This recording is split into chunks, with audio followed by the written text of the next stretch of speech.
বাংলাদেশের ক্ষমতা দখল করে কুক্ষিগত করে এই অবৈধ আইন উপদেষ্টা একটি দেশের এরকম ভয়াবহ সিচুয়েশনে এমন একটি পজিশনে থাকা অবস্থাতে দাবি করছে ভারতের স্বরাষ্ট্রমন্ত্রী অমিত শাহ এবং ভারতের প্রধান নিরাপত্তা উপদেষ্টা জনাব অজিত দোভাল। এই যে নারকীয় হত্যাকাণ্ডটা হয়েছে এটা তারা করেছে, তারা অস্ত্র দিয়েছে, তারা করেছে, এই দাবিটা আসিফ নজরুল করছে। খুবই ভয়ঙ্কর একটা অ্যালিগেশন। আমি জানি না যে ভারত এটার প্রেক্ষিতে কি জবাব দেবে, কিন্তু তার আগে আমি আসিফ নজরুল বা মোহাম্মদ নজরুল ইসলামের কিছু ঘটনা আপনাদেরকে বলতে চাই। আপনারা হয়তো বা স্ক্রিনে এখন দেখতে পাচ্ছেন যে আসিফ নজরুল বাংলাদেশের অন্যতম ভয়ঙ্কর জঙ্গি হারুন ইজাহারের সাথে দেখা করেছে। আপনারা সেই ছবি স্ক্রিনে দেখতে পাচ্ছেন। প্রিয় দর্শক, আপনারা যদি ভুলে যান কিংবা আপনাদের স্মরণে না থাকে, আপনাদেরকে একটু স্মরণ করিয়ে দেই। বাংলাদেশের সাম্প্রতিক সময়ে ওয়াকারুজ্জামান তার এক ভাষণে পরিষ্কার করে বলেছে যে বাংলাদেশে ইসলামিস্টদের একটা হামলা সাধারণ মানুষের উপরে হতে পারে, এটার জন্য তিনি হাই অ্যালার্ট থাকতে বলেছেন।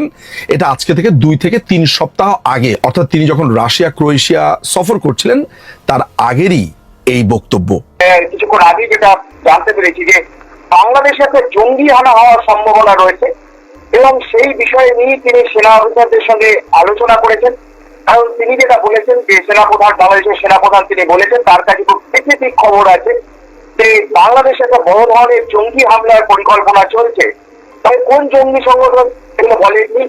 তিনি যেটা বলেছেন যে তিনি সেনাবাহিনীর অফিসারদের দায়িত্ব দিয়েছেন, একদম জোন অনুযায়ী দায়িত্ব দিয়েছেন যে নজর রাখার জন্য। কারণ কিছু কিছু ইনপুট তার কাছে এসছে কোন কোন জায়গায় হামলাগুলো হতে পারে এবং সেই বিষয়গুলি কিন্তু গোপন রাখা হয়েছে। কিন্তু কনসার্ন অফিসারদের দায়িত্ব দেওয়া হয়েছে, সেনাবাহিনীকে মুভ করতে বলা হয়েছে, তারা রাস্তায় মুভ করছেন এবং পরিস্থিতি মোকাবিলার জন্য তৈরি থাকতে বলা হয়েছে।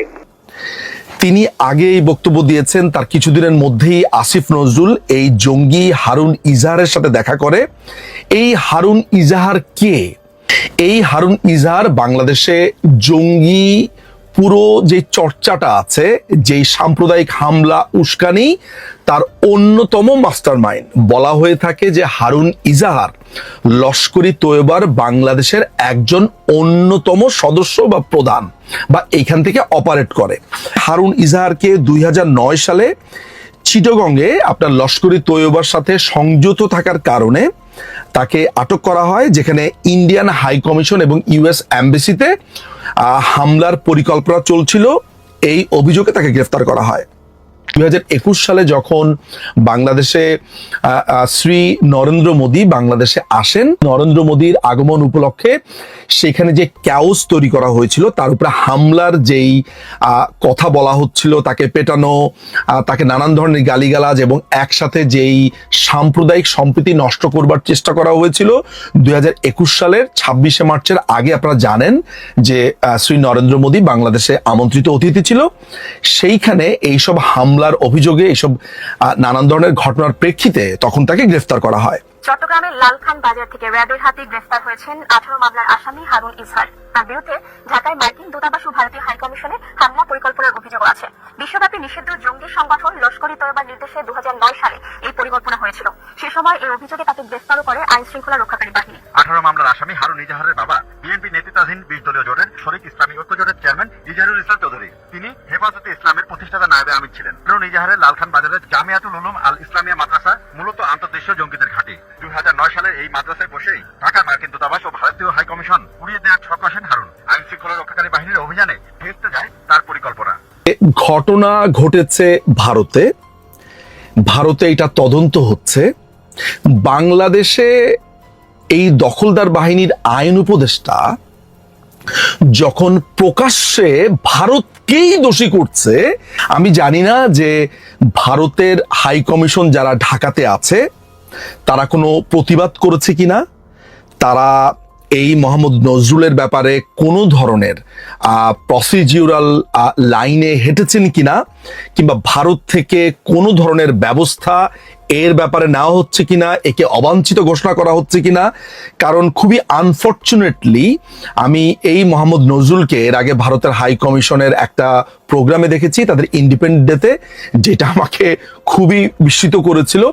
But what ever it is, আমি জানি না যে ভারতের এই মানুষরা যখন কষ্টে আছে, এরকম যখন একটা জঙ্গি হামলা হয়েছে, এমন একটা নির্মম জঙ্গি হামলা, ভারতে এমন একটা নির্মম হামলা ভারতেই ঘটিয়েছে, ভারতের স্বরাষ্ট্রমন্ত্রী এবং ভারতের প্রধান নিরাপত্তা উপদেষ্টাই ঘটিয়েছেন, এই ধরনের কথা যখন আইন উপদেষ্টার পক্ষ থেকে আসে, এবং সেই আইন উপদেষ্টা যখন অন্যতম লস্করি তৈয়বার জঙ্গি হারুন ইজাহারের সাথে মোলাকাত করে মাত্র কিছুদিন আগে, যখন বাংলাদেশের সেনাপ্রধান পরিষ্কার করে বাংলাদেশে ইসলামিস্টরা একটা বড় ধরনের জঙ্গি হামলা করবে বলে বার্তা দেন, তখন দুয়ে দুয়ে বা চারে চারে আপনি কত মেলাবেন আমি জানি না।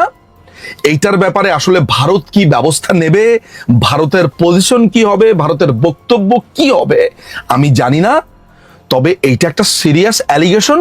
এখন দেখার বিষয় হচ্ছে ভারত এটা বাংলাদেশের বক্তব্য হিসেবেই আসলে অফিসিয়ালি গণ্য করা হবে। তো ভারতের এমন একটা জঙ্গি হামলার ঘটনার ক্ষেত্রে বাংলাদেশের এমন একটা স্টেটমেন্ট ঠিক কি অবস্থাতে সামনে কূটনৈতিকভাবে বাংলাদেশকে নিয়ে যাবে, এটাই আমরা এখন দেখব। আমাদের এই পুরো সাউথ এশিয়ান অঞ্চলে পাকিস্তানকে ঘৃণা করে না এমন কোনো রাষ্ট্র নেই। 5ই অগাস্টের পরে পাকিস্তানের সাথে এই অবৈধ ইউনুসের যেই মাখামাখি, যেই লতকালতকি, যে পাকিস্তানের স্বরাষ্ট্র সচিব, পাকিস্তানের আইএসআই এর ঘাঁটি থেকে শুরু করে পুরো জায়গাটাকে যেভাবে একটা পাকিস্তানিকরণ করা হয়েছে, যেভাবে মুক্তিযোদ্ধাদের উপর আক্রমণ, যেভাবে বঙ্গবন্ধু, চার নেতা, মুক্তিযুদ্ধ, সমস্ত কিছুর উপর আক্রমণ, সেইখানে এই আসিফ নজরুলরা দিনের পর দিন প্রমোট করেছে। এই জঙ্গি হারুন ইজাহারকে মুক্ত করে দিয়েছে, এবং এই জঙ্গি হারুন ইজাহার সহ যত জঙ্গি আটক ছিল বাংলাদেশে, এদের প্রত্যেককেই কিন্তু মুক্তি দিয়েছে এই আসিফ নজরুল ওরফে মোহাম্মদ নজরুল ইসলাম। এই পাকিস্তানের সাথে বাংলাদেশের একেবারে মাখামাখি সম্পর্ক, পাকিস্তান থেকে অস্ত্র আসছে, অস্ত্র খালাস হচ্ছে, এক্সপ্লোসিভ আসছে, কোনো ধরনের পরীক্ষা নিরীক্ষা কিছুই করা হচ্ছে না জাহাজের।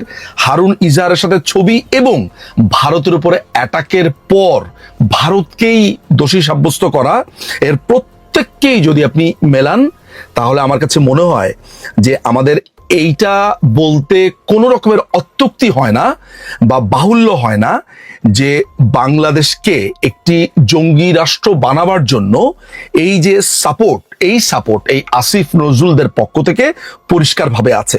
এখন দেখার বিষয় হচ্ছে যে ভারত এই পুরো ব্যাপারটাকে কিভাবে নেয়, এই আসিফ নজরুলের এই বক্তব্যের পর ভারত কিভাবে রিয়াকশন দেয়, আমরা সেইটা দেখার জন্য অপেক্ষা করব।